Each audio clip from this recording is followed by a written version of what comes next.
बहुत पुरानी बात है, एक गुरु और एक शिष्य थे। वे दोनों बनारस में रहते थे। एक दिन किसी कार्य उज्जैन जा रहे थे।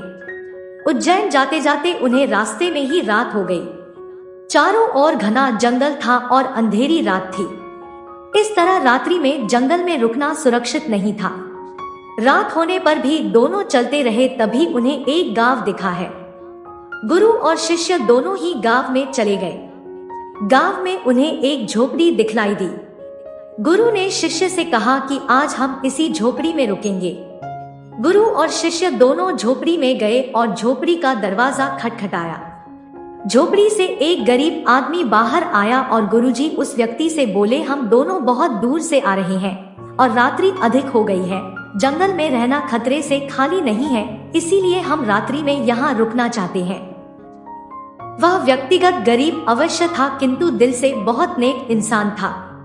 उसने सम्मान पूर्वक गुरु और शिष्य को झोपड़ी के अंदर बुलाया और उन्हें स्वादिष्ट भोजन करवाया और रात्रि में सोने के लिए बिस्तर भी लगा दिए। भोजन करने के पश्चात गुरुजी ने उस गरीब व्यक्ति से पूछा, तुम्हारा घर तो बहुत छोटा है, किंतु तुम दिल के बहुत धनवान हो। तुम्हारी रोजी रोटी का साधन क्या है?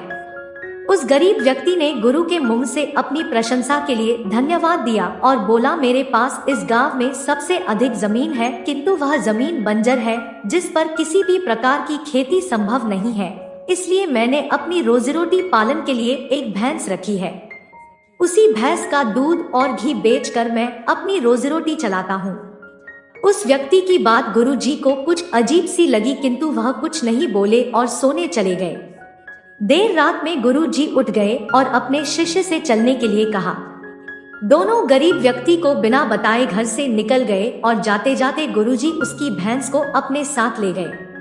अपने गुरु का यह आचरण शिष्य को अच्छा नहीं लगा और वह बोला, गुरुजी, इस गरीब व्यक्ति के पास रोजी रोटी का यही एकमात्र साधन है। अगर हम इसे ले गए तो यह व्यक्ति अपनी रोजी रोटी कैसे चलाएगा? अपने शिष्य की ऐसी बातें सुनकर गुरुजी मंद मंद मुस्कुराए और शिष्य से बोले, आज से ठीक 10 वर्ष पश्चात तुम इसी स्थान पर आना और इस व्यक्ति से फिर से मुलाकात करना। भोर होने के पहले ही गुरु और शिष्य भैंस लेकर उस गांव से बाहर निकल गए। धीरे धीरे कई वर्ष बीत गए। 10 वर्ष बीतने के पश्चात चेले को गुरुजी की बात याद आई कि उसे फिर से गरीब व्यक्ति के घर जाना है। शिष्य फिर से उसी गांव गया। गांव जाते ही उसने देखा कि जिस स्थान पर झोपड़ी थी ठीक उसी स्थान पर एक आलीशान मकान बना हुआ है। यह देखकर उसे बड़ा आश्चर्य हुआ। शिष्य मकान मालिक से मिलना चाहता था। जैसे ही शिष्य मकान के पास गया उसने उसी गरीब व्यक्ति को देखा, किंतु इस बार गरीब व्यक्ति बहुत अच्छे कपड़े पहने हुआ था और देखने में बहुत ही संपन्न प्रतीत हो रहा था। शिष्य उस व्यक्ति के पास पहुंचा और बोला, क्या आपने मुझे पहचाना? मैं वही बालक हूँ जो आज से 10 वर्ष पहले रात्रि हो जाने के कारण अपने गुरु जी के साथ आपके घर रुका था। वह व्यक्ति झट से शिष्य की बातें सुनकर उसे पहचान गया और बोला, हाँ, मुझे बहुत अच्छे से याद है।